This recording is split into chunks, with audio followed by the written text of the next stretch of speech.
السلام علیکم ورحمۃ اللہ وبرکاتہ۔ نحمده ونصلي ونسلم على حبيبه الكريم، أما بعد، فأعوذ بالله من الشيطان الرجيم، بسم الله الرحمن الرحيم، فاسألوا أهل الذكر إن كنتم لا تعلمون۔ صدق الله مولانا العظيم، وبلغنا رسوله النبي الأمين الكريم،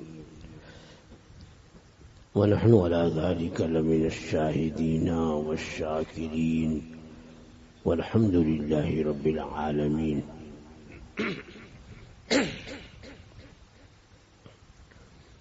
انتہائی عقیدت و محبت کے ساتھ بارگاہ رسالت میں درود و سلام کا نذرانہ محبت پیش کر لیجیے۔ اللہم صلی علی سیدنا و مولانا محمد ماجد الجود والکرم وآلہ الکرام وابنہ الکریم وبارک وسلم، صلاة و سلام علیکہ یا سیدی یا رسول اللہ صلی اللہ تعالی علیہ وسلم۔ درمیان میں کچھ وقفہ رہا اور ماہ محرم الحرام کے 10 روزہ مسلسل پروگرام کے بعد یہ فقیر قادری سوال و جواب کی نشست میں پہلی مرتبہ حاضر ہوا، یعنی سال 9 کی نشست کا جو سلسلہ ہے اس میں حاضری کا یہ پہلا اتفاق ہے۔ سوال و جواب کی یہ نشست جماعت رضائے مصطفیٰ کی جانب سے ہفتہ واری اجتماع میں عرصہ دراز سے جاری ہے، اور آپ حضرات کے سوالات کے جوابات کے لیے یہ فقیر قادری حاضر ہوتا ہے اور اپنے مبلغ علم کے مطابق آپ حضرات کے سوالات کے جوابات دینے کی کوشش کرتا ہے۔ سوال کرنا یہ بھی تحصیل علم کا ایک ذریعہ ہے، اور اس کا جواب حاصل کرنا، اسے یاد رکھنا، اسے محفوظ رکھنا، یہ ہماری ذمہ داری ہے۔ سوال کرنے کا حکم اللہ جل وعلا نے خود اپنے کلام مجید میں دیا ہے اور فرمایا کہ فاسألوا اہل الذکر ان کنتم لا تعلمون۔ اگر تم نہیں جانتے ہو تو جاننے والوں سے دریافت کرو، جاننے والوں سے پوچھو، سوال کرو۔ فاسألوا، حکم دیا گیا، یعنی نہیں جانتے ہو تو اٹکل پچھو سے جواب مت دو، بلکہ جو لوگ جاننے والے ہیں ان سے رجوع ہو، اور صحیح جواب ملنے کے بعد پھر دوسروں تک پہنچانے کی کوشش کریں۔ اپنی طرف سے احکام شرعیہ میں کسی طرح کا کوئی عمل دخل نہ ہو۔ جو حکم شرع ہے اگر یقین سے اس کا پتہ ہے تب تو کسی کو بتائے، اور یقین نہیں ہے صرف شک و شبہ ہے، تردد ہے، یہ بھی ہو سکتا ہے یہی ہو، لاؤ بتا دو. تو یہ شریعت کا معاملہ ہے. دنیاوی معاملات میں آدمی اپنے تجربے سے، مشاہدے سے کوئی جواب دیتا ہے. اب کوئی ضروری نہیں ہے کہ آپ کا جو تجربہ کامیاب ہوا وہ جس کو آپ بتا رہے ہیں اس سے بھی کامیاب ہو جائے. الگ الگ طبیعتیں ہوتی ہیں، الگ الگ مزاج ہوتا ہے، محنتیں ہوتی ہیں، ذرائع ہوتے ہیں. لیکن لوگ جو تجربہ کار ہوتے ہیں اس سلسلے میں ان سے وہ مشورہ کرتے ہیں، اور مشورہ کرنا یہ اچھی بات ہے.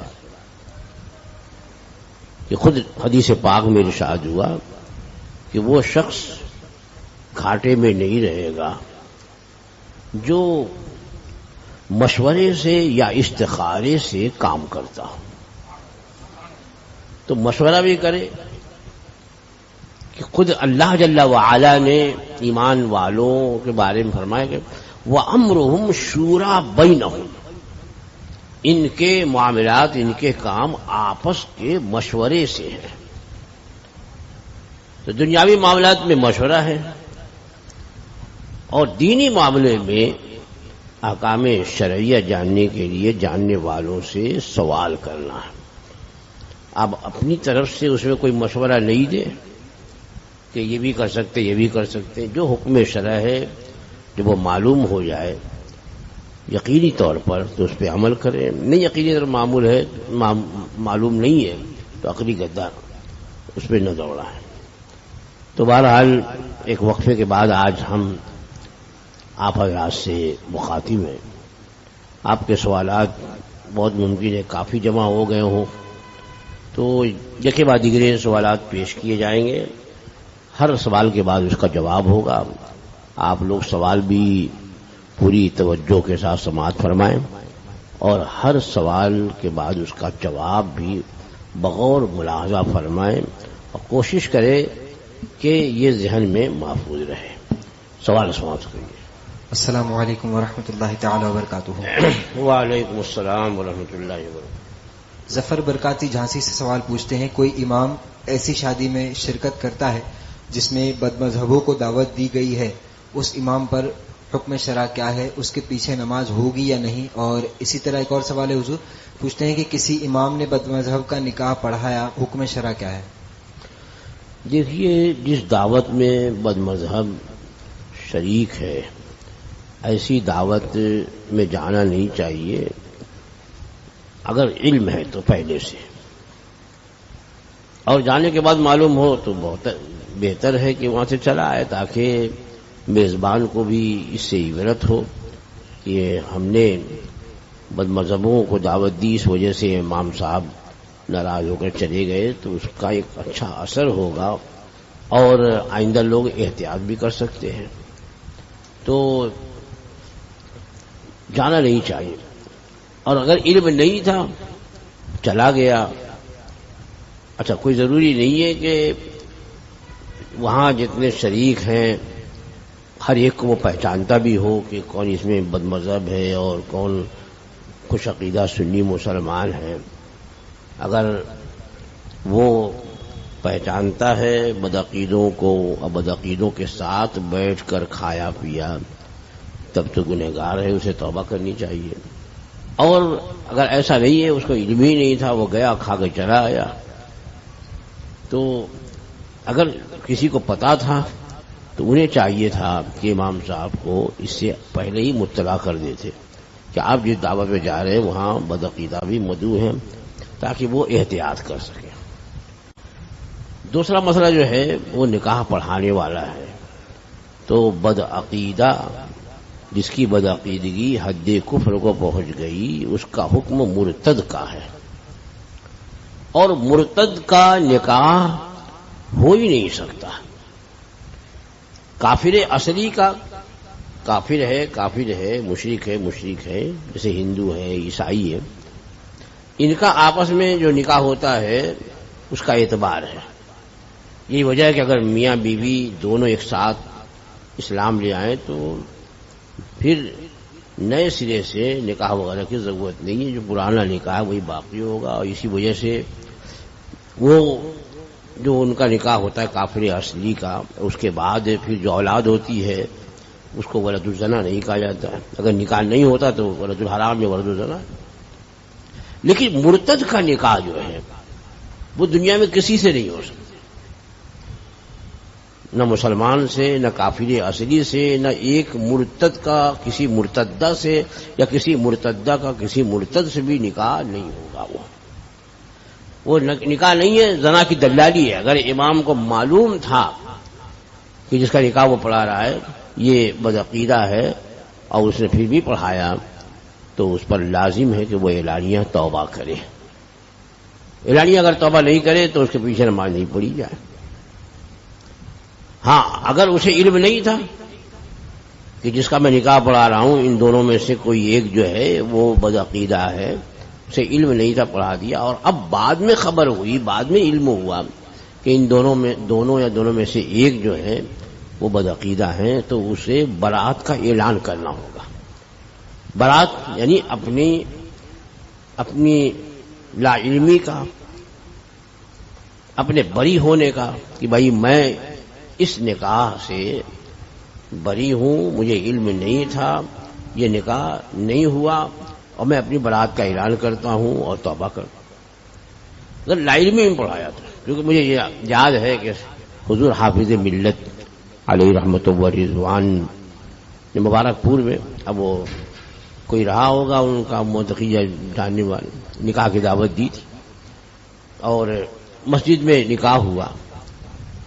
کہیں سے بارات آئی تھی، حضرت کو پتہ نہیں تھا. نکاح پڑھا کر کے جیسے مسجد سے باہر نکلے تو کسی نے کہا کہ حضرت یہ جو نکاح ہوا یہ دولہا جو ہے یہ وہابی ہے، بدعقیدہ ہے. حضرت فوراً واپس، ابھی شاید چھوارا اور بیٹھ رہا ہوگا، ایک دوسرے کو مبارکباد دے رہے ہوگا، فوراً مسجد کے دروازے پہنچے اور فرمایا کہ ابھی جو میں نے نکاح پڑھایا ہے مجھے علم نہیں تھا، اب معلوم ہوا کہ دولہا جو ہے وہ وہابی ہے، تو یہ نکاح نہیں ہوا اگرچہ عبدالعزیز نے پڑھایا. میں اعلان کرتا ہوں یہ نکاح نہیں ہوا، یہ حرام کاری ہے. یہ کہہ کر کے واپس ہو گئے. تو اگر پہلے سے علم نہیں ہے، بعد میں علم ہوا تو اس سے برات کا اعلان کرے اور جو مسئلہ شرعی ہے وہ بیان کرے. انہی کا حضور ایک اور سوال ہے، پوچھتے ہیں کہ بد مذہب سے کس حد تک میل جول رکھ سکتے ہیں؟ بد مذہب سے بالکل میل جول نہ رکھیں، اس لیے کہ حدیث پاک میں تو مطلقاً ارشاد ہے کہ ایاکم و ایاہم لا یضلونکم ولا یفتنونکم. ایاکم تم اپنے آپ کو دور رکھو، و ایاہم اور انہیں اپنے سے دور کرو. یہاں کوئی کسی معاملے میں استثناء نہیں فرمایا سرکار نے کہ اس طرح سے قریب ہو جاؤ، اس طرح سے قریب ہو جاؤ. کیا فرمایا؟ ایاکم و ایاہم، اپنے آپ کو دور رکھو اور انہیں اپنے سے دور کرو. لا یضلونکم ولا یفتنونکم، کہیں وہ تمہیں گمراہ نہ کر دیں، تمہیں فتنے میں نہ ڈال دیں. میرے آقا نے جو فرمایا وہ ہر برف صحیح ہے. جب سے لوگوں نے گھال میل شروع کیا، جب سے گمراہی بڑھ رہی ہے، فتنے بڑھ رہے ہیں.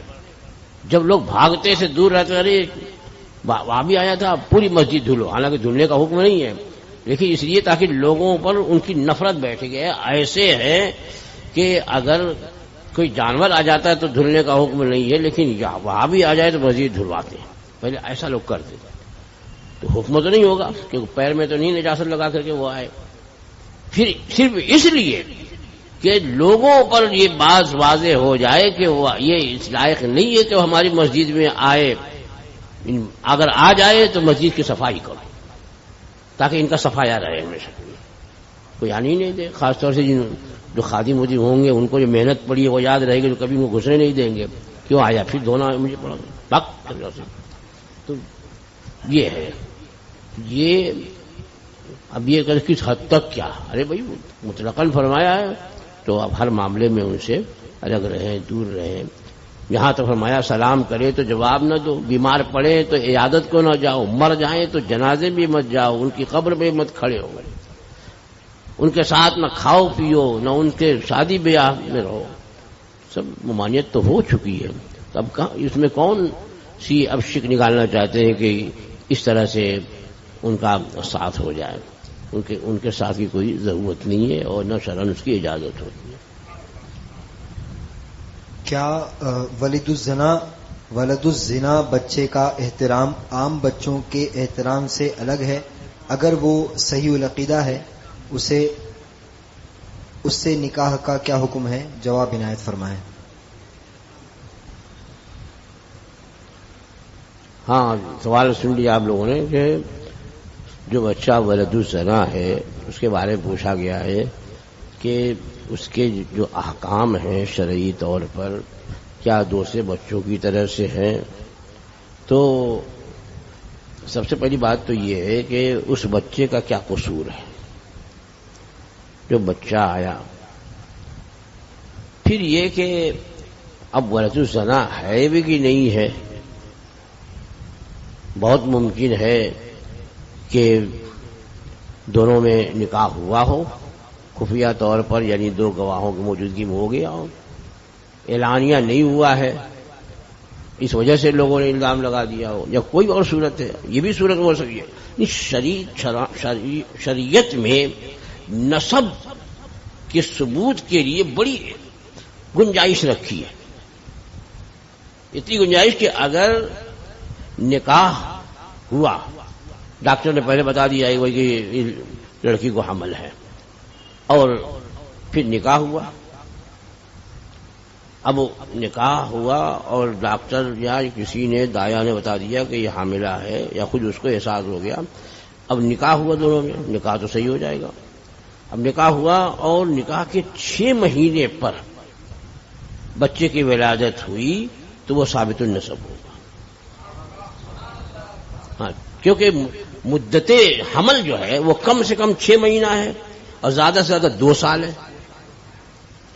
کم سے کم 6 مہینہ، زیادہ 2 سال. مثلاً جب شوہر کا انتقال ہو گیا اور شوہر کا انتقال ہوا اور 2 سال کے اندر اس کے بچے کی ولادت ہوئی تو اب بچے میں گوئیاں ہوں گی کہ بھئی یہ تو ناجائز ہے، یہ حرام ہے، اور یہ ہے وہ ہے. اتنے دن تھوڑی حمل رہتا ہے. تو شریعت نے 2 سال رکھی مدت. اکثر مدت حمل 2 سال اور کم سے کم 6 مہینہ.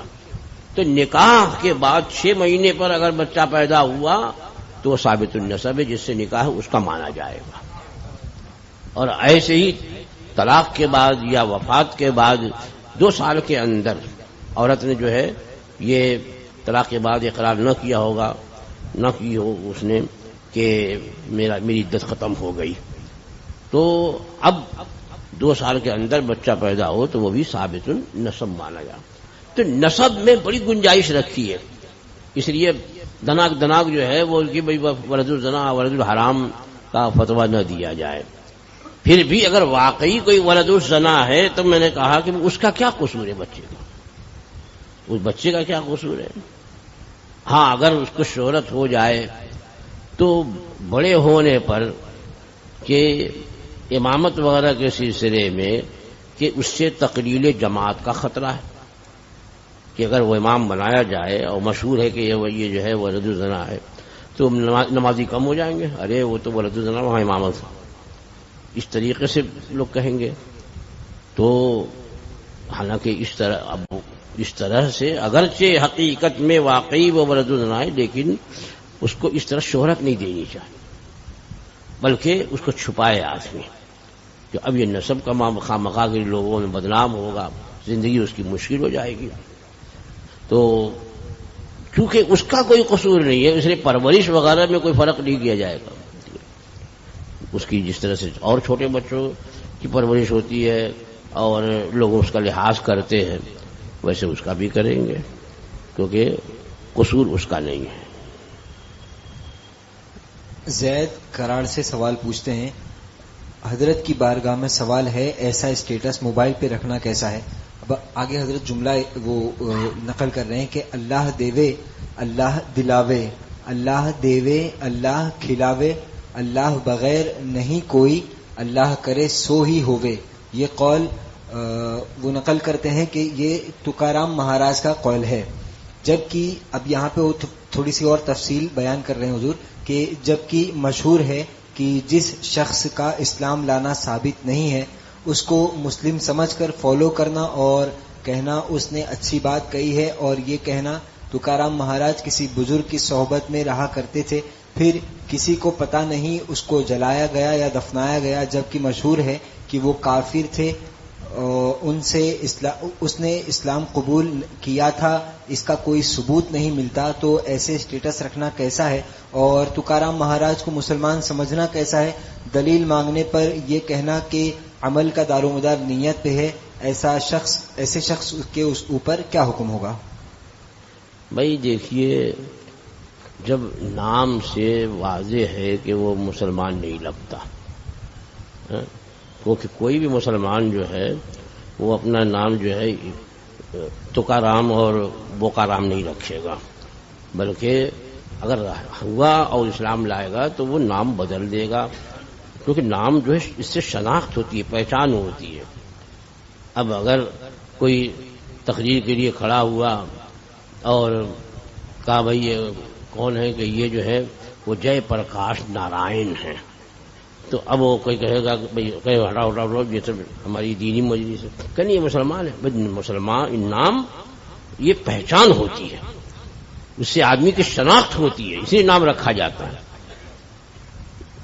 پھر یہاں ہندوستان میں تو اس سلسلے میں بہت زیادہ احتیاط ہے. کوئی بھی اگر اسلام قبول کرتا ہے اس کا ایسا نام ہو تو فوراً سب سے پہلے نام ہی تجویز کرتے ہیں وہ لوگ، بھلے ملتا جلتا ہو. کہ کسی کا نام جو تھا وہ ہیما تھا، اب اسلام قبول کیا تو ہوما رکھ دیا، رکھ بدلا نہیں بدلا. نہیں تو معلوم ہوگا کہ ہیما سے وہ کبھی ہیما مالنی، یہ تو ہندوانہ نام ہے، تو کہا کہ ہوما رکھ. اب یہاں جو نام بتایا ہے، ایک بات تو بڑی بات ہے کہ کئی جگہ اس میں جو ہے وہ تکارام کے ساتھ مہاراج لگایا ہے. یہ مہاراج کیا کس کو بولتے تھے؟ مہاراج یعنی شہنشاہ. تو کسی بھی کافر کے لیے تعظیم کا لفظ نہیں بولا جائے گا اس طرح سے، مہاراج اور یہ اور وہ. تو یہ جب اس کے نام سے ظاہر ہے اس کا مسلمان ہونا ثابت نہیں ہے تو وہ کافر مانا جائے گا. اگر اس کو دفن بھی کر دے کوئی اور یہ نہیں معلوم ہے کہ وہ اسلام لایا تھا تو پھر وہ کفر میں مرا، کیونکہ ظاہر پہ حکم ہوگا. اب اس کے جو اقوال ہیں ان اقوال کو بھی بطور نصیحت، بطور ہدایت اس طریقے سے ذکر کرنا تو اس قائل کی عزت بیٹھتی ہے. جس کا بار بار ذکر کیا جائے کہ وہ فلاں نے یہ کہا ہے، تو اب اس قول کی وجہ سے اس کا احترام، اس کی عزت دل میں بیٹھتی ہے. جبکہ جو کفر پہ مرا اس کی کسی طرح کوئی احترام، کوئی تعظیم نہیں ہے. لہذا ایسا اسٹیٹس جب مشہور ہے کہ یہ فلاں رام کا قول ہے تو اس سے لگانے سے بچے اور اس کے احترام سے بھی بچے، مہاراج وغیرہ کہنے سے بھی بچے. جنات کسے دکھتے ہیں، کیسے دکھتے ہیں؟ جنات کیسے دکھتے ہیں؟ کیا حدیث شریف میں اس کا ذکر ہے؟ اور کیا بلی یا کتے بھی جنات ہو سکتے ہیں یا نہیں؟ جنات جو ہے یہ بھی اللہ کی ایک مخلوق ہے، جیسے انسان ہے. ان کی تخلیق جو ہے وہ انسانوں سے پہلے ہوئی. جناتوں کی تخلیق جو ہے وہ انسانوں سے پہلے ہوئی. تو قرآن مجید میں ذکر ہے، اور جہاں پر دو گروہ کا ذکر ہے جو ایھا الثقلان وغیرہ فرمایا، تو اس سے وہی ہے انسان اور جنات. قرآن مجید میں من الجنۃ والناس، تو وجود ہے ان کا. اور یہ ان کی تخلیق جو ہے حضرت آدم علیہ السلام سے بھی پہلے ہو. یہ دنیا زمین پر بھیجے گئے، بڑی خوریزی کی، بڑا فتنہ فساد کیا، تو اللہ نے حکم دیا جبرائیل علیہ السلام ان کو مار کر کے جو ہے روئے زمین کنارے پہاڑیوں وغیرہ میں ان کو بھیج دیا گیا. تو ان کی تفصیل آتی ہے قرآن مجید میں بھی ہے، تفاسیر میں بھی ہے، احادیث کریمہ میں بھی ہے. اب یہ ہے کہ وہ ناری مخلوق ہے، آگ، جیسے ہم انسان مٹی سے بنائے گئے اور وہ جو ہیں وہ آگ سے بنائے گئے، جنات جو ہے وہ آگ سے بنائے گئے، اور ان کی بھی افزائش نسل ہوتی ہے، شادی بیاہ بچے وغیرہ سب. ان میں بھی جو ہے مومن اور کافر دونوں ہیں. خود رسول اکرم صلی اللہ تعالی علیہ وسلم کی بارگاہ میں حاضر ہو کر کے بہت سے جنات ایمان لے آئے، اور سلسلہ چلتا رہا. بزرگان دین کی بارگاہ میں، سرکار غوث پاک کی بارگاہ میں، سرکار مفتی اعظم کی بارگاہ میں جنات آ کے ایمان لاتے رہے. تو ان میں مومن بھی ہیں، کافر بھی ہیں. اب یہ ہے کہ ان کے کافروں کی تعداد انسانوں کے مقابلے میں زیادہ ہے. یعنی جیسے انسانوں میں ایمان والوں کے مقابلے میں کافروں کی تعداد بہت زیادہ ہے. پوری دنیا میں آپ دیکھیے تو جتنے مسلمان واقعی جو حقیقتاً ایمان والے ہیں ان سے کئی گنا زیادہ جو ہے سب ملا کر کے کفار و مشرکین ہیں. تو یہ انسانوں میں تو، لیکن ان کا اوسط اس سے بھی زیادہ ہے. ان کے کافروں کا اوسط جو ہے، یہ پرسنٹیج جو ہے انسانوں کے مقابلے میں بہت زیادہ ہے، اور ایمان والوں کی تعداد جو ہے ان کا پرسنٹیج انسانوں کے مقابلے میں کم ہے. پھر ان میں بھی اچھے اور برے ہیں. جو مسلمان ہیں ان میں بھی جیسے کہ انسانوں میں جو ایمان والے ہیں ان میں بھی اچھے بھی ہیں، برے بھی ہیں، بدماش بھی ہیں، نیکوکار بھی ہیں، اسے ان میں بھی ہے. اور ان میں جو فاسق ہیں ان کا پرسنٹیج جو ہے انسانوں کے فساق سے، فجار سے زیادہ ہے. تو اب یہ پوچھا گیا کہ وہ کیسے دکھتے ہیں. اب یہ فرمایا گیا ہے کہ بعض جناتوں کو یہ اللہ تعالیٰ نے یہ تصرف، یہ اختیار دیا ہے کہ وہ جو شکل چاہیں اختیار کر لیں. تو کبھی وہ سانپ کی شکل اختیار کر لے، کبھی کتے کی شکل اختیار کر لے، کبھی بلی کی شکل اختیار کر لے.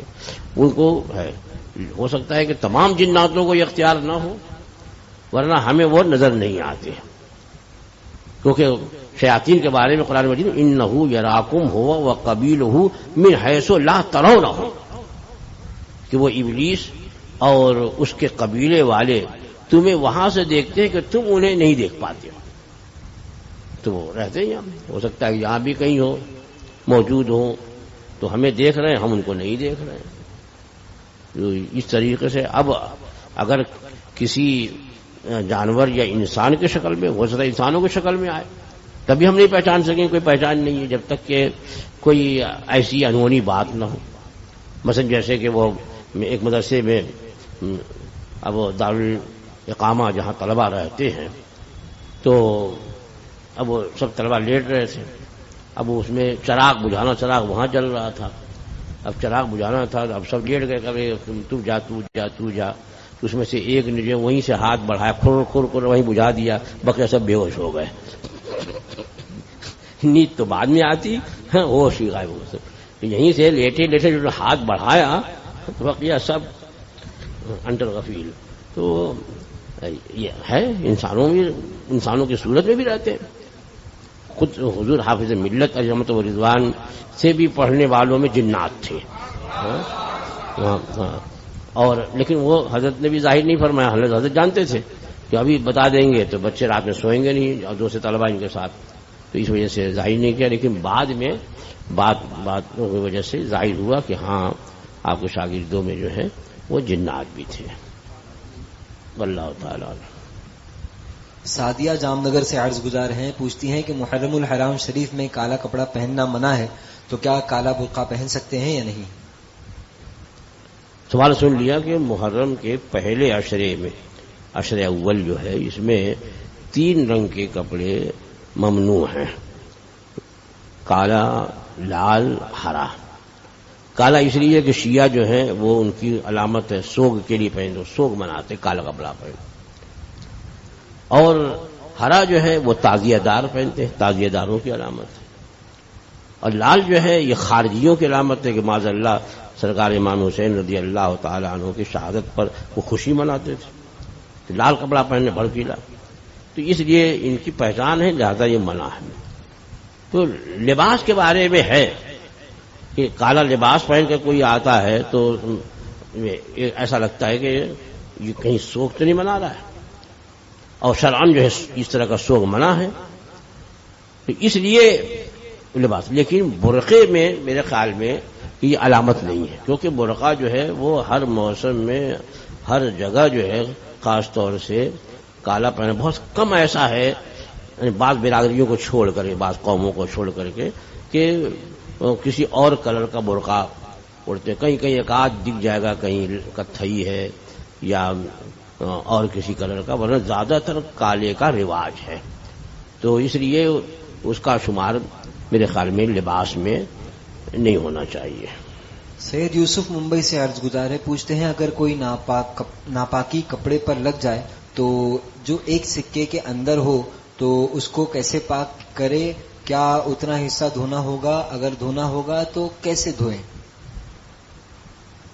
دھونے کا طریقہ جو نجاست دور کرنے کا ہے، اگر وہ نجاست جو ہے مرئی ہے یعنی نظر آتی ہے تو اتنا دھوئے کہ وہ زائل ہو جائے، مثلا گوبر لگا ہوا ہے، پخانہ لگا ہوا ہے، خون لگا ہے، تو اتنا دھوئے کہ پانی سے کہ وہ نجاست اس جگہ سے دور ہو جائے، اب باقی نہیں رہے، پاک ہو گیا۔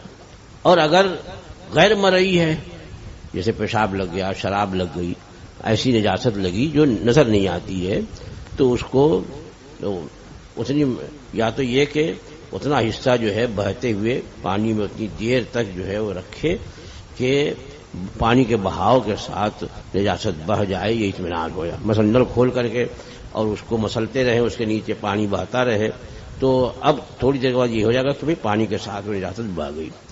جب پانی کم ہے تو ایک متر ڈال کر کے اچھی طرح سے اس کے مسل کر کے اس کو نچوڑے، پوری طاقت سے نچوڑے، پھر اتنی طاقت سے کہ اب اس میں ایک قطرہ بھی پانی نہ نکلے، دوبارہ نچوڑے، تو پھر دھوئے، دھو کے پھر نچوڑے، ایسے 3 مرتبہ کرنے سے وہ پاک ہو جائے گا۔ انہی کا حضور دوسرا سوال ہے، پوچھتے ہیں کہ جن لوگوں کے گھر کے باتھ روم بہت چھوٹے ہوتے ہیں، مشکل سے ایک شخص اس میں بیٹھ سکتا ہے، اور غسل کے لیے بالٹی جو ہوتی ہے تو ڈر ہوتا ہے کہ اس میں پاٹ سے پانی نکالتے وقت پانی کے کچھ قطرے یا اس کے کچھ چھینٹے اس میں چلے جائیں، تو اس کے لیے مطلب ایسی صورت میں کیا کیا جائے؟ بھائی پانی کے کچھ قطرے چلے گئے، چھینٹے چلے گئے، تو اگر یہ یقین ہے کہ جو چھینٹا یا قطرہ گیا ہے وہ ناپاک ہے، تب تو حکم بدلے گا۔ ویسے ہی چھینٹ چلی گئی یا ویسے ہی قطرے چلے گئے تب تھوڑی ناپاکی کا حکم ہوتا ہے۔ مطلب یہ ہے کہ جو پانی اس میں ٹپکا، جو پانی کے چھینٹے اس میں گئے، اس کے ناپاک ہونے کا آپ کو علم ہو، یہ ناپاک ہے، تب اس کے ناپاک ہونے کا حکم دیا جائے گا۔ اب اگر ہمیں خود ہی علم نہیں ہے جو پانی گیا وہ پاک ہے، کیونکہ اب جیسے مان لیجیے بدن میں کہیں نجاست لگی، اب اس کو دھویا، اب پانی بہایا تو پانی اس پر بہہ گیا، اب اس کے بعد پھر پانی بہا، اب یہ پانی بہنے سے نجاست تو بہہ گئی، اور اس بہنے کے بعد جسم پر اور پانی ڈالا وہ اچھل کر کے بالٹی میں چلا گیا، تو یہ تو پاک ہے، یہ نجاست تو زائل ہو گئی وہاں سے۔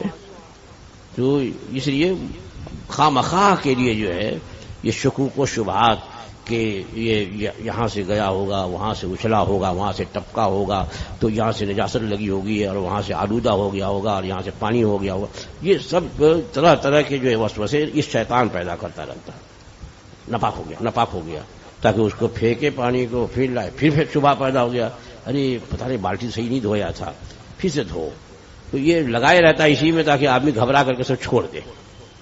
نہیں، اس کو اتنا وہ جب تک کہ نجاست کا یقین نہیں ہوگا اس وقت تک شرعاً حکم نہیں ہوتا اس کا، نہیں تو آدمی کا جینا مشکل ہو جائے گا۔ بھائی اب آپ جو ہے وہ چیزیں خرید کر کے لاتے ہیں ہندو کی دکانوں سے، ہندو کے کھانے پینے کی چیز بھی ہے وہاں سے لے آئے، اور ان کے وہاں تو جو ہمارے وہاں ناپاک ہے ان کے وہاں وہ مطہر ہے، پاک کرنے والا ہے۔ گائے کا موت جو ہے وہ کیا ہے، تو ہمارے نزدیک تو ناپاک ہے، نجاست ہے نا، ان کے نزدیک جو ہے وہ پوتر ہے، مطہر۔ پوتر مطلب پاک کرنے والا، کہ اگر ان لوگوں کے عقیدے کے اعتبار سے کہیں ناپاک ہو جائے، مثلا کوئی مسلمان ان کے گھر میں آ گیا تو پاس کے عقیدے مطابق گھر ہی ناپاک ہو گیا، تو وہ گائے کے موت کا چھڑکاؤ کرتے ہیں کہ پاک کریں۔ جن کا عقیدہ یہ ہے کہ گائے کا موت جو ہے وہ پاک کرتا ہے، لیکن جب تک کہ ہمیں یقین نہیں ہو اس وقت تک ان کی چیزوں کو ہم ناپاک نہیں بول سکتے، نہیں تو جینا مشکل ہو جائے گا۔ ایک دو معاملہ ہے، آپ آٹا خرید کر کے لا رہے ہو، چاول خرید کر کے لا رہے ہو، گیہوں خرید کے لا رہے ہو، پتہ نہیں کیا ہے، اور بھئی اسی لیے اب بچے ہیں آپ کے گھر میں، بچے ہیں اور بچے تو نجاست وغیرہ جانتے نہیں ہیں، پیشاب کیا تو ہاتھ میں لگا ہوا ہے، ہو سکتا ہے بے خیالی میں ابھی بھی لگا ہو، نہیں دھویا اور جا کر کے بالٹی میں ہاتھ ڈال دیا، تو کیا آپ بولو گے یعنی بچے نے ہاتھ ڈال دیا ناپاک ہے؟ نہیں، جب تک کہ یقین نہ ہو کہ ہاتھ میں اس کے نجاست لگی تھی اور اس نے بغیر دھوئے ہوئے ہاتھ ڈال دیا، تب اس پانی کو ناپاک کہا جائے گا۔ اسی لیے شریعت مطہرہ کا اصول ہے الیقین لا یزول بشک، یقین جو ہے وہ شک سے زائل نہیں ہوتا، تو اصل پاک ہے، پاک ہونے کا یقین ہے، اب شبہ سے کسی پانی کے کسی چیز کے ناپاک ہونے کا حکم نہیں دیا جائے گا۔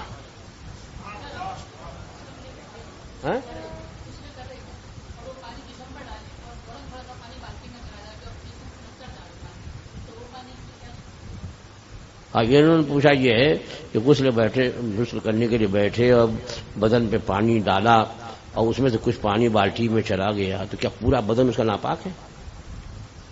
سر سے لے کے پیر تک پیشاب وشاب لگا ہوا ہے، بھئی یہ تو حد سے، یہ جو ہے حد سے ہے، حد سے جو آدمی اگر اس پر جنابت لاحق ہے تو حد سے اکبر یعنی پورے بدن پہ حد سے ہے، نہ یہ کہ اس سے جو پانی جدا ہوگا وہ ناپاک ہوگا۔ ہاں، اگر نجاست لگی ہے کہیں اور وہاں دھلا اور وہاں کا پانی بالٹی میں چلا گیا تو وہاں احتمال ہے کہ وہ ناپاک پانی گیا ہو، لیکن ہم نہانے کے لیے بیٹھے تو نہانے میں نجاست اگر بدن پہ ہے بھی تو کچھ مخصوص جگہوں پر ہے، اسی لیے کہا گیا ہے کہ غسل سے پہلے جو ہے وہ آب دست لے لے، یعنی استنجا کر لے، اور جہاں نجاست لگی ہے احتیاط سے وہاں پر پانی بہا کر کے اس کو دور کر دے، تاکہ نہانے میں شبہ نہ ہو کہ بھائی یہاں ہاتھ گیا تھا اور اس کے بعد پاٹ کو پکڑ لیا تو وہ بھی ناپاک ہو گیا، اس پاٹ کو بالٹی میں ڈالا تو بالٹی میں ناپاک ہو گیا، سارے شبہات کے دروازے کھلتے جائیں گے۔ اس لیے پہلے ہی جو ہے پانی بہا کر کے ان نجاست کی جگہوں کو دھو لے، اور اس کے بعد پھر اب کہیں نجاست نہیں ہے تو بدن سر ہی پہ ڈالتے ہیں، سر پہ آدمی پانی ڈالتا ہے اور سر سے اچھل کر کے کچھ پانی بالٹی میں ٹب میں جاتے ہیں، لیکن ناپاک ہونے کا حکم نہیں دیا جائے گا۔ اب زیادہ آپ یہ کہہ سکتے ہو کہ مستعمل تو ہے، حد سے لائق ہے تو حد سے دور ہوا تو وہ پانی مستعمل، اب مستعمل پانی گیا بالٹی میں تو اس نے مستعمل کر دیا، تو یاد رکھیے کہ مستعمل پانی اچھے پانی میں جو پانی ہے اس سے زیادہ مستعمل ملے گا تب سب مستعمل ہوگا، اور اگر مستعمل پانی کم ہے تو سب اچھا ہو جائے گا۔ مان لیجیے کہ ایک بالٹی میں آدھے سے کم جو ہے مستعمل پانی ہے، اسے مستعمل ہو گیا، ناپاک نہیں بات کر رہا ہوں، مستعمل۔ اب اس میں آدھے بالٹی سے کم ہے، اس میں آپ نے اچھا پانی ملا دیا، بالٹی بھر گئی، سب کا سب جو ہے وہ لائق استعمال ہو گیا، اب مستعمل نہیں رہا، وہ مطہر ہو گیا سب۔ مسکان راجستھان سے سوال پوچھتی ہیں، کیا اپنا چہرہ چھپا کر دوسروں کو ویڈیو کال کر سکتے ہیں اور محرم مرد اور خواتین کی فوٹو ویڈیو دیکھ سکتے ہیں یا نہیں؟ بھیا چہرے ہی کا اصل جو ہے وہ تصویر کا ہوتا ہے، اگر چہرہ چھپا ہے اور کسی نے کیمرہ لگا دیا تو چہرہ تو آیا نہیں اس میں، تو اس وجہ سے تصویر کھنچانے کا گناہ نہیں ہوگا، لیکن ضرورت کیا ہے ویڈیو کال کرنے کی؟ جیسے اور فون پر موبائل پر بات کرتے ہیں ویسے کرے کہ وہ ویڈیو کال کریں گے تو پھر آپ کا چہرہ چھپا ہے لیکن اس کا چہرہ تو آپ دیکھ رہے ہو. تو جس تصویر جو جاندار کی ہے تو اس کا رکھنا، اس کی تعظیم اور اس کا بنانا یہ سب جو ہے وہ ناجائز ہے. تو یہ جو آپ نے اپنے موبائل سے بٹن آن کر کے ادھر والا جو ویڈیو آ رہا ہے ادھر، تو یہ تو آپ کے عمل سے ہے نا. تو یہ بھی تو تصویر بنانے کے حکم میں ہوا. تو اس لیے یہ نہیں کہ اپنا چہرہ جو ہے وہ چھپا دیا، ہمیں نہیں دیکھے اور دوسرے کے چہرے کو خوب دیکھ رہے مزے میں، تو یہ بھی تو فوٹو ہے. لہذا ان سے بچے، کیونکہ اب ان کا دیکھ رہے ہیں ادھر سے کسی بہت ہی خاص نکارے بھائی تھوڑی دیر کے لیے دکھا دو نا، کیا جاتا ہے، تو تھوڑا سا بھی دکھا دیا گئے کام سے. اس لیے بچنا چاہیے ان سب باتوں سے، پرہیز کرے، دور رہے. آخرت اور موت کی تیاری کس طرح کرے، یعنی پورے دن میں کیا کیا کرے اور کیا کیا پڑھے؟ کون سے دن میں؟ آخرت اور موت کی تیاری. اچھا، کیا سوال ہے؟ حضور سوال یہ ہے کہ آخرت اور موت کی تیاری کس طرح کرے، یعنی پورے دن میں کیا کیا کرے اور کیا کیا پڑھے؟ سب سے پہلے تو فرائض اور واجبات اور سنن مؤکدات کی پابندی کرے. نماز کو نماز کے وقت میں پڑھے. اگر مرد ہے تو باجماعت سنی صحیح عقیدہ مسلمان امام کے پیچھے نماز پڑھے جو جامع شرائط امامت ہے کی پابندی کرے. نماز کی پابندی یہ بہت ضروری ہے، کیونکہ نماز وہ عبادت ہے کہ ان الصلاۃ تنہا عن الفحشاء والمنکر، کہ بے شک نماز بے حیائی اور برائی سے روک دیتی ہے. پھر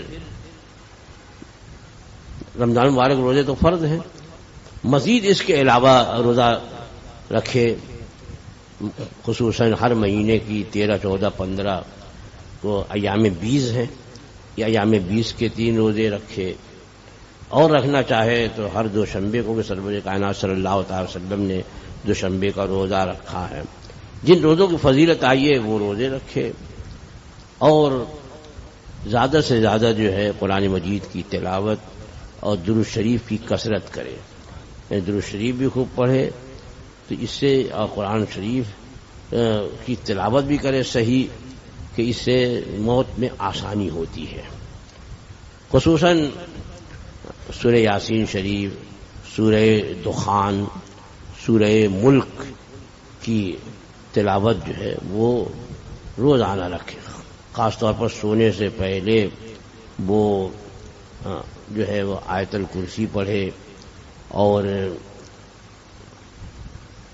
چاروں قل پڑھے، سورہ یاسین شریف، سورہ دخان، سورہ ملک، سورہ واقعہ، ان کی تلاوت کی پابندی کرے اور گناہوں سے بچے. سب سے اہم بات یہ ہے کہ یہ بہت سے لوگ سب پڑھتے ہیں، جب دیکھو تو ہاتھ میں پنسورا ہے، ہاتھ میں تسبیح ہے. کتنی عورتیں ایسی ہیں کہ وہ تسبیح بھی چلتی رہتی ہے، زبان بھی چلتی رہتی ہے، مثلا بات بھی کر رہی ہیں، دانے بھی دنادن آگے بڑھتے جا رہے ہیں. اور ساڑی پہنے ہیں تو کمر کھلی ہوئی ہے، کمر نہیں تو کم سے کم کلائی کھلی ہوئی ہے، کچھ نہیں تو گردن کھلے، بال کھلے. ان سب کا چھپانا جو ہے وہ فرض ہے ہم اجنبی مرد کے سامنے، اس کی پرواہ نہیں ہے. تو اب اس ذکر وغیرہ کا کیا فائدہ؟ برائیوں سے بچنا، حرام کام سے بچنا، ناجائز سے بچنا، مکروہات سے بچنا، یہ بھی تقویٰ کے لیے ضروری ہے. آدمی متقی اور پرہیزگار کب ہوگا؟ جبکہ فرائض و واجبات و سنن کو ان کے وقتوں پہ ادا کرے اور حرام، ناجائز، مکروہات سے بچے، ہو سکے تو شبہ حرام سے بھی بچے. تو ان باتوں سے بچے، خصوصاً جھوٹ بولنے سے، اس سے زیادہ غیبت کرنے سے. خاص طور سے عورتوں میں غیبت کرنے کی اتنی عادت ہے کہ اس کو برائی جانتے ہی نہیں. عورتوں کیا مردوں کو بھی دیکھا گیا ہے اور کہاں مسجد میں بیٹھ کے غیبت کرتے، حرم شریف میں بیٹھ کے غیبت کرتے، ارے وہ ساتھ میں آیا، وہ ایسا وہ ویسا. اور لوگ سمجھتے یہ ہیں کہ جب تک کہ کسی پر جھوٹا الزام نہ ہو غیبت نہیں ہے. نہیں، جھوٹا الزام وہ تو بہتان ہے. اور غیبت یہ ہے کہ کسی کے بارے میں اس کے غائبانے میں وہ بات کہنا کہ اس کے منہ پہ کہو تو اس کو برا لگے کہ بھئی وہ جو ہے وہ ایسے کھاتا ہے، وہ ایسے چلتا ہے، وہ ایسے دیکھتا ہے. تو یہ باتیں اس کے منہ پہ کہو تو برا لگے، ہو سکتا ہے کہ مار بھی ڈالے. تو یہ غیبت ہے غائبانے. اور غیبت اتنا سخت جرم ہے کہ اللہ جل وعلا نے اپنے کلام مجید میں ارشاد فرمایا وَلَا يَغْتَبْ بَعْضُكُمْ بَعْضًا أَيُحِبُّ أَحَدُكُمْ أَن يَأْكُلَ لَحْمَ أَخِيهِ مَيْتًا فَكَرِهْتُمُوهُ. تم میں کا ایک دوسرے کی غیبت نہ کرے، غائبانے میں اس کی برائی نہ کرے. کیا تم میں کا کوئی یہ پسند کرے گا کہ اپنے مرے ہوئے بھائی کا گوشت کھائے؟ ویسے ہی آدمی گوشت کھانے سے بھاگے گا آدمی، اپنے ہی بھائی کا مرے ہوئے کا. تو کیا فرمایا اَيُحِبُّ أَحَدُكُمْ أَن يَأْكُلَ لَحْمَ أَخِيهِ مَيْتًا. مرے ہوئے بھائی کا گوشت کھانا تم پسند کرو گے؟ تم میں کا کوئی پسند کرے گا؟ فَكَرِهْتُمُوهُ، تم اسے ناپسند کرو گے، تو اسے بھی ناپسند کرو. تو ان سب گناہوں سے بچے، فرائض و واجبات و سنن کی پابندی کرے، تو یہ آخرت کی بھی تیاری بھی ہے، موت کی آسانی کی بھی تیاری ہے. کوشش کرے کہ زیادہ تر باوضو رہے، کہ اگر موت آئے تو باوضو جائے دنیا سے. واجد جے پور سے سوال پوچھتے ہیں کہ میں اب نماز ترتیب سے پڑھ رہا ہوں، لیکن میری سابقہ زندگی کی نماز جو قضا ہے اسے کیسے ادا کریں اور کس وقت میں، اور کیا قضا نماز ترتیب سے لوٹانی ہوگی؟ میری سابقہ زندگی کی نماز کو میں بڑی راتوں میں ادا کر سکتا ہوں یا نہیں؟ اور فرض اور واجب پڑھنے سے کیا میری نماز ہو جائے گی؟ ظہر، عصر، مغرب اور عشاء کی سنت غیر مقتدہ اور نفل کی جگہ میں قضا نماز پڑھ لوں تو اس کے بارے میں رہنمائی فرمائیں.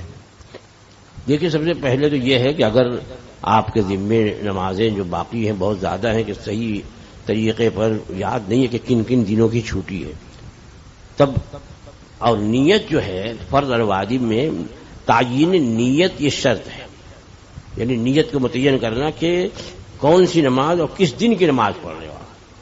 ظاہر بات ہے اتنی نماز ہوگی یاد ہی نہیں ہوگا کہ کس سن کی اور کس دن کی اور کس مہینے کی یاد.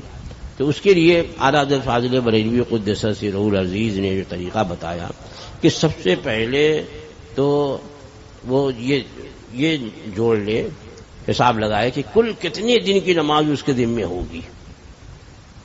جیسے کچھ دن پڑھتا رہا، کچھ دن نہیں پڑھتا رہا، تو کتنے دن کی ہوئی. اور اگر یہ بھی نہیں کر سکتا، بہت زیادہ چھوڑا ہے، تب اپنے آپ کو یہ تصور کرے کہ 12 سال کی عمر میں وہ بالغ ہو گیا. اب کتنی عمر ہوئی ہے؟ اب ہر سال کے دن نکال لے کے اتنے دن ہوئے، پورے اتنے ایام ہوئے. اب ہر دن میں 6 نمازیں ہیں، یعنی 5 اور 1 وتر، ان کی قضا کرنی ہے. اب اس میں نیت یہ کہ اب جو نماز پڑھ رہا ہے، فجر پڑھ رہا ہے، تو میرے ذمے جو فجر کے فرض باقی ہیں ان میں سب سے پہلی والی یا سب سے بعد والی کی قضا کرتا ہوں. اب جیسے اس نے کہا دیا سب سے پہلے، اللہ کے علم میں خوب ہے، سب سے پہلی والی کر رہا ہے یا سب سے بعد والی. پھر نیت کرے تو سب سے پہلی والی کی قضا کرتا ہوں یا سب سے بعد والی، کیونکہ جب ایک پڑھ لیا تو اب وہ ذمے نہیں رہی. میرے ذمے جو ظہر کے فرض ہیں ان میں سب سے پہلی والی کی قضا کرتا ہوں. میرے ذمے جو وتر واجب باقی ہے ان میں سب سے پہلی والی کی قضا کرتا ہوں، یہ سب سے بعد والی. یہ نیت ہوگی. تو اس طریقے سے پورا حساب لگا لے اور روزانہ جتنا پڑھے اتنے ٹک لگاتا جائے کہ اتنے دن کی ہو گئی ہے. تو یہ اس طریقے سے وہ جتنے سال کی نماز باقی ہے جلد سے جلد ان کو پڑھ کر کے اس سے سبکدوش ہو جائے. اب انہوں نے پوچھا ہے کہ جاگنے والی نماز بڑی راتوں میں، تو ٹھیک ہے، نوافل جو ہیں یعنی سنت غیر مقتدہ اور نفل کے بجائے اگر اس کے ذمے فرض ہے تو اسے پڑھے تو بھی بہتر ہے. لیکن اتنا انتظار نہ کرے بھئی اب کیا ہے کہ اب بڑی رات، اب یہاں بڑی رات کب آئے گی؟ اب شب معراج آئے گی، شب برات آئے گی. اور آپ کو کیا معلوم ہے کہ شب برات یا شب معراج سے پہلے ہی دنیا سے اٹھ گئے تو کیا کریں گے؟ اتنا لمبا انتظار کیوں کرے؟ آدمی جتنا وقت ملے زیادہ سے زیادہ پوری کوشش کرے کہ جو اس کے ذمے فرض اور واجبات باقی ہیں ان کو جلد سے جلد ادا کر لے. یہ کوشش کرے. اب اگر بیچ میں اسے موت آ گئی اور اس نے پوری کوشش کی تھی تمام اپنے جتنے بھی فرائض اور واجبات اس کے ذمے سب کی ادائیگی کی لیکن نہیں کر سکا اور اجل آ گئی تو اللہ کی رحمت سے امید ہے کہ اسے معاف فرما دے. لیکن حتی المقدور کوشش کی ہے تو یہ نہیں کہ خالی بیٹھا رہا اللہ معاف کرنے والا ہے. تو جب سچے دل سے توبہ ہوتی ہے تو اللہ بے شک توبہ قبول فرمانے والا ہے. حضور یہ آج کی نشست کا آخری سوال عارف علی بہار سے پوچھتے ہیں کہ قرآن شریف میں کون سی سورہ ہیں جو پڑھ لینے سے انسان جہاں چاہتا ہے وہاں پہنچ جاتا ہے؟ بھائی اگر مجھے معلوم ہوتی نا تو میں خود پڑھ لیتا اسے. تو بہرحال میرے علم میں ایسی کوئی سورہ نہیں ہے. اب نہیں ہے تو پورا قرآن شریف پڑھ لو.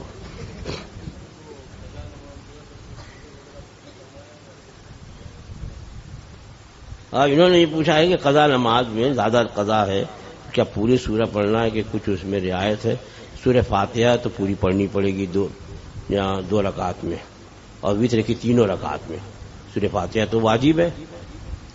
اب بعد کی جو 2 رکعت ہے مغرب میں 1 رکعت ہے تو اس میں اگر سورہ فاتحہ پوری نہیں پڑھی اور 3 تسبیح کی مقدار 3 مطلب سبحان اللہ بھی پڑھ دیا تو چونکہ اس میں قرات واجب ہے نہیں لہذا وہ کافی بھی ہو جائے گا. جلدی کے لیے کھڑا ہوا 3 تسبیح کی مقدار سبحان اللہ کا رکوع میں چلا گیا. رکوع میں پہنچنے کے بعد 1 مرتبہ تسبیح پڑھ دے گا سنت ادا ہو جائے. پھر مگر یہ کہ رکوع میں جانے کے بعد شروع کرے. یہ نہیں کہ جھک رہا جبھی سے صبح کرنے لگے اور جہاں تک اللہ تک پہنچا جب تک کہ وہ گھٹنے تک پہنچا تو پھر پھک سے اڑ گیا. وہ نہیں کم از کم 1 تسبیح کی مقدار تو ٹھہرے تو تعدیل ارکان ہو. پھر یہ کہ قعدہ اخیرہ میں درود شریف مختصر پڑھ لے. تشہد تو پورا پڑھنا پڑے گا. تشہد کے ایک لفظ پڑھنا پڑے گا اور درود شریف میں اگر اتنا بھی پڑھ لیا اللہم صلی علی سیدنا مولانا محمد وعلی آل محمد تب بھی درود شریف کی سنت ادا ہو جائے گی. اسی طرح دعائے قنوت جو ہے وتر میں واجب ہے. دعائے قنوت کی جگہ اگر اللہم ربنا آتنا فی الدنیا حسنہ یہ پڑھ دیا یا اللہم اغفر لی 3 مرتبہ کہہ دیا تب بھی دعائے قنوت کے قائم مقام ہو جائے گا. دعا فرما دے حضور.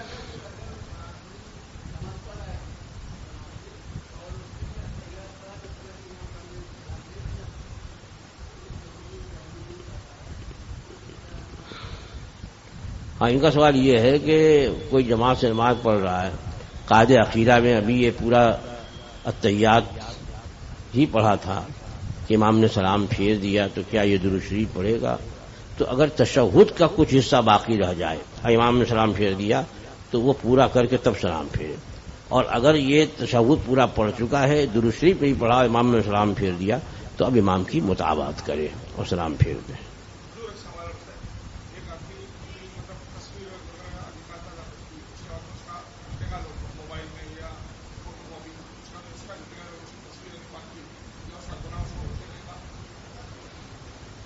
انہوں نے پوچھا یہ ہے کہ کوئی صاحب جو ہے وہ اپنی تصویر نکالتے تھے نکلواتے تھے بانٹتے بھی رہے ہوں گے یہاں وہ بھیجتے بھی رہے ہوں گے تو اب اس کا انتقال ہو گیا اور تصویر ابھی باقی ہے تو گناہ اس کا ہوگا. تو ظاہر بات ہے کہ جو گناہ کر کے گیا ہے اگر باقی ہے وہ چیز تو اس کا گناہ اس کو پہنچتا رہے گا. یہ ایسا کام ہے کہ اس کے بعد بھی جب اس کو لوگ تعظیماً رکھیں گے اور مرنے والے کی تعظیم اور تعظیماً رکھتے ہیں. عادت جو ہے فریم کرا کر کے گھر میں لٹکا دیتے ہیں تو تعظیماً رکھنا تو حرام ہے. اور اس نے تصویر کھنچوائی ایسا نہیں کہ اس کے انجانے میں کھینچی گئی ہے اس نے کھنچوائی ہے تو یہ جو جنہوں نے رکھا وہ بھی گنہگار ہیں اور جس نے کھنچوایا تھا وہ بھی گنہگار ہو رہا ہے. پارسل گناہ ہو رہا ہے اس کو. دعا فرما دیں حضور. اللهم صل على سيدنا مولانا محمد صلاة تنجينا بها من جميع الأحوال والآفات وتقضي لنا بها جميع الحاجات وتطهرنا بها من جميع السيئات وترفعنا بها عندك أعلى الدرجات وتبلغنا بها أقصى الغايات من جميع الخيرات في الحياة وبعد الممات إنك على كل شيء قدير. اللهم ربنا تقبل منا إنك أنت السميع العليم وتب علينا إنك أنت التواب الرحيم. يا رب بالمصطفى بلغ مقاصدنا، يا رب بالمصطفى بلغ مقاصدنا واغفر لنا ما مضى يا واسع الكرم. یا اللہ یا رحمان یا رحیم دل مارا کن مستقیم بحق ایاک نعبد و ایاک نستعین. الہ العالمین ملکہ بادشاہ پروردگارہ بندہ نوازا، یہاں جو کچھ بھی تیرا اور تیرے محبوبان بارگاہ کا ذکر جمیل ہوا، جو کچھ بھی احکام شرعیہ بیان ہوئے، مولا ان سب کو اپنے کرم سے قبول فرما، اور جتنے حاضرین ہیں سب کی حاضریوں کو قبول فرما. پروردگار ہم تمام لوگوں کو مسائل شرعیہ سیکھنے اور سیکھ کر ان پر عمل کرنے کی توفیق عطا فرما. الہ العالمین ہم تمام لوگوں کو مسلک حق، مسلک اہل سنت، جسے پہچان کے لیے اس زمانے میں مسلک اعلی حضرت کہتے ہیں، اسی سچے مسلک پہ مضبوطی سے گامزن فرما، اسی سچے مسلک کا ہمیں خادم بنا، اور اسی سچے مسلک پہ ہمیں موت نصیب فرما. پروردگارہ یہاں جتنے حاضرین ہیں ہم سب لوگوں کی نیک جائز مرادوں کی تکمیل فرما، ہم سب لوگوں کو سچی توبہ کی توفیق عطا فرما، اپنی توبہ پہ قائم رہنے کی توفیق عطا فرما. مولا بیماروں کو شفا عطا فرما، کمزوروں کو تندرستی عطا فرما، بے روزگاروں کو حلال روزی عطا فرما، اور جو صاحب روزگار ہیں ان کے حلال روزیوں میں برکتیں عطا فرما، جو بے اولاد ہیں ان کو صاحب اولاد بنا دے، جو صاحب اولاد ان کی اولاد کو نیک اور صالح بنا دے. جو لوگ بھی قید و بند کی صعوبتیں سہ رہے ہیں مولا جلد سے جلد انہیں رہائی عطا فرما. الہ العالمین ان تمام لوگوں کے لیے رہائی کے اسباب مہیا فرما دے. پروردگارہ ہم سب لوگوں کو اچھی زندگی، عزت کی زندگی اور عزت کی موت نصیب فرما. قبر میں اپنے پیارے حبیب صلی اللہ تعالی علیہ وسلم کی زیارت نصیب فرما، اور حشر میں ان کی شفاعت نصیب فرما. پروردگارہ ہم سب کی دعاؤں کو قبول فرما. جن جن لوگوں نے بھی یہاں جو حضرات ہیں اور اپنی دلوں میں اگر کوئی جائز تمنا، جائز خواہش لیے ہوئے ہیں، یا آن لائن جتنے سامعین ہیں وہ اگر اپنے دلوں میں مولا کوئی جائز تمنا لیے ہوئے اپنے خالی ہاتھ تیری بارگاہ میں پھیلائے ہوئے مولا ان سب لوگوں کے ان کے خالی ہاتھوں گوہر مراد سے بھر دے. پروردگارہ ان سب لوگوں کو اچھی زندگی عطا فرما. پروردگارہ ہم تمام لوگوں کو دنیا اور آخرت کی بھلائیاں عطا فرما دے. اللهم ربنا تقبل منا إنك أنت السميع العليم وتب علينا إنك أنت التواب الرحيم. وصلى الله تعالى على خير خلقه ونور عرشه سيدنا ومولانا محمد وآله وأصحابه ذرياته وآل بيته أجمعين برحمتك يا أرحم الراحمين. لا إله إلا